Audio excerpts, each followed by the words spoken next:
mais rapprochement gis nga le fait que mu yónni déjà le premier ministre mu dem UA l'Union africaine loolu pour man c'est très significatif ndax c'est un sommet mooy loo xam ne les chefs d'État ñoo fay dem waaw moom mu envoyé un premier ministre qui n'est pas chef de gouvernement qui n'est pas xam nga dafa pays yoo xam ne premier ministre la ñu amuñu président donc bu yóbbee foofu noonu et foofu noonu la candidature bi nga xam ne day dem Nations Unies candidature africaine la war a doon c'est-à-dire que pays africains ñoom ñooy toog seen biir waxtaan ba jël benn candidat ñun ñëpp ñu topp ko wala ñu doon waxtaan ba am ñaari candidat ñun ñëpp ñu poussé ko ndax affaire bi day tourner day par zone Asie Caraïbes Afrique ainsi de suite donc man le fait que mu yóbbu foofu président Ousmane Sonko rek loolu c'était un signe boo xam ne période boobu nga xam ne ñu ngi wax naan dinañ fa waxtaanee waxu Macky Sall wala duñ ko fa waxtaanee donc loolu c'était un signe pour man loolu c'était très significatif loolu déjà ça a montré que position bi nga xam ne président Bassirou Diomaye Faye am na ko par rapport loolu man loolu laa gëm. Sachant qu'il y avait déjà la lettre aussi. waaw boobu ñu ngi wax lettre bi xaw ma ndax yegg si woon na ou pas mais même bu fekkee lettre bi yegg si woon na le fait que mu yónnee Ousmane Sonko foofu noonu c'était très significatif. Exactement. mais Ousmane yoo xam nga Ousmane Sonko du fekkee fi Macky Sall nekk candidat moom. waaw boobu de moom gëm nañu. voilà c'est man loolu laa jàpp ne mooy verrou sax. voilà daani moom et Union africaine c'est très significatif xam nga Addis moom mooy champ de diplomatie africaine. waaw moom mooy fa la ñëpp di daje 55 états yëpp ay ñëw. chef d'état yi ñu envoyé ñi nga xam ne ñoom mënul ñëw rek mais période boobu le président Bassirou Diomaye Faye amul benn programme. c'est vrai oui moom dara lu ko téye waaw moom amutoon dara lu ko téye donc mënoon na dem te moom moo waroon dem donc bu jëlee président Ousmane Sonko le premier ministre ne ko demal teewal Sénégal foofu noonu loolu c'est très significatif. c'est très très significatif et période boobu noonu PM mu nga amoon ay voyages ay Arabie Saoudite ak yooyu. il a fallu que mu pressé son programme pour mën a jóge Addis Abeba la jóge dem directement Arabie Saoudite. loolu c'est significatif. kooku mu ngi koy jox levier mu ngi koy jox maanaam dawal diplomatie bi mu ngi ko koy jox parce que foofu chef d'État yi sommet la encore une fois on parle du sommet de l'UA donc boo déggee terme sommet rek xamal ne chef d'État yi la noonu la waaw le chef d'État yi la donc boo yónnee maintenant un chef de gouvernement un premier ministre c'est parce que yow un choix le pays moo def le choix yónnee premier ministre te xam nga Ousmane Sonko ma xaama moom am ak foofu noonu du dem fi ñuy waxtaanee Macky Sall. donc loolu man déjà loolu rek war na mën a wane position bu président Bassirou Diomaye Faye. mais est-ce qu'on peut s'attendre un jour ñu entamer ay poursuites jëmee ko ci l'ancien président Macky Sall vu comment les choses se passent maintenant. waaw man sama gëm-gëm mooy bu ñu enclencher poursuites yi nga xam ne lañ war a am pour élucider les 80 morts là yooyu noonu moom nécessairement Macky Sall dina am ci wax maanaam nécessairement on aura besoin de son témoignage. pourquoi ñu am impression que ni lépp daa nar a tàbbi géej. non dossier 80 morts. non mënul nekk ay dee mënul naxasaay noonu du benn du ñaar mais bu ñu demee ba toll si yenn limite quand même takk ay dizaines et puis seen famille yaa ngi fii seen njaboot a ngi fii loolu du naxasaay mun na différer mun na yéex mun na sax déplacé wu mais loolu du naxasaay. ñu ngi wax fii Thiaroye 44 ba léegi ñaata at après ñu ngi wax loolu donc li nga xam ne ñun ñoo ko fekkee sëñ Khadim mu ngi koy wax on est témoin de l'histoire bu fekkee sax bu ñu ko woowee histoire ndax balki démb la woon démb ci ngoon la woon. oui mais say frères parti ñoo ne. président jël na yoonam non loolu gars yi jël na yoonam. même la question se pose est-ce que ba tey mu ngi ci parti bi.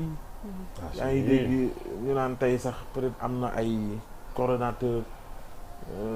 yu mu jot a dalal yu Pastef yi nekk ci département yi loolu est-ce que sax am na amul. mais loolu may wane kon mu ngi ci parti bi parce que bu nekkul ci parti bi mënoo convoquer. loolu est-ce que am na sax déjà.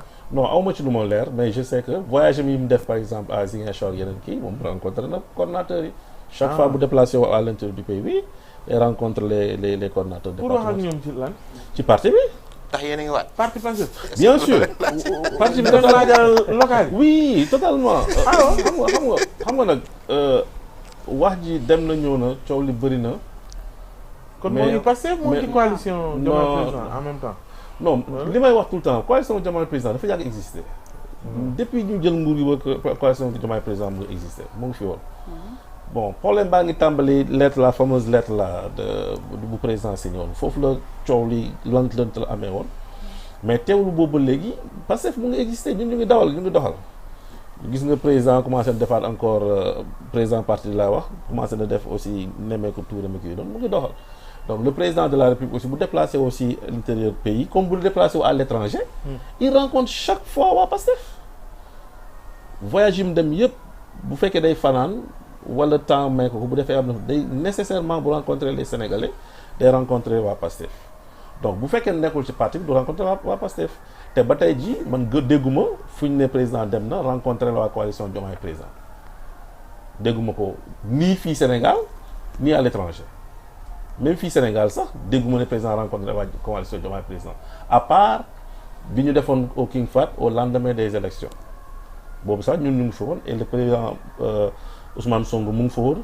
en tant que président wu Pastef si vous vous rappelez ça ce jour-là nangu wutoon toog si président bi dafa toog en face parce qu'il était là-bas en tant que chef de parti fois boobu kese man de Ousmane Sonko c'était au King Fahd boobu ñu ngi encore au King Fahd jóge woon King Fahd voilà juste au lendemain des élections le président Bassirou dafa rencontré woon la coalition Diomaye président qui était conduite par Aïda Mbodj à l'époque d'ailleurs Aïda Mbodj moo toogoon si président bi ak moom donc et Ousmane Sonko dafa toogoon en face de lui comme président wu Pastef man c'est la seule fois bu ma fàttaliku boo xam ne président Bassirou Diomaye Faye rencontré na président coalition Diomaye président. Mais entre-temps, il s'est passé beaucoup de choses. Non, ça, je l'admets. Il s'est passé des choses. Mais il s'est passé une chose en réalité, bu extraordinaire bu nit ñi interpréter après bu dem ci kii bëri mooy la fameuse lettre là. Interpréter wuñu dañu am non, signature. on l'a vécu. Non, loolu moom noo ko tuddee d'accord naa ko parce que c'était un moment politique. benn acte la woon boo xam ne après ça a eu après conséquences yu bëri wax dëgg yàlla. Et d'ailleurs bu ñu toogee nii ba di ko wax ba léegi sax loolu la encore. loolu moom c'est un fait. Mais après loolu man de gisaatuma leneen après nag les gens vont juger oui il y a cet acte là il y a un autre il y a nit ñi nañu wax mais man bu dee acte politique boobu laa gisoon. mais dafa mel naqariw ko de parce que diggante bi siège bi taxaw na ñoom waa coalition bi ñu ngi déroulé te toujours ci turam la ñuy waxee ñiy jëfit naka noonu dafa mel naqariw ko aussi ah. Oui mais bu fekkee une coalition existe mu créer siège. loolu c'est une suite logique hein.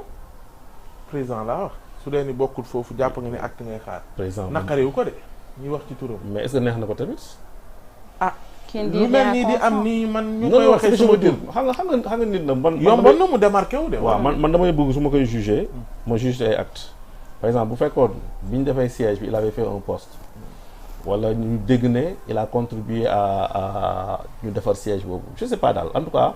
moo ne loo xam ne et encore loolu sax dans une moindre mesure parce que les manifestations que Pastef organisé président Bassirou Diomaye Faye da ci defoon loxoom bi ñuy def le 8 bi il a contribué bi ñuy def élection législative il avait contribué et bu ñuy def nemmeeku tour bi moom dese na maa wóor mais amu fi lu fi am loo xam bi ñuy def kiiwu Milan bi. question mooy depuis le 8 ak léegi. oui moom laa la wax. le 8 novembre ak léegi. après le 8 bi. après le 8 bi. oui ak léegi. waaw maanaam journée des martyrs bi ñu defoon grand théâtre dugal na ci loxo.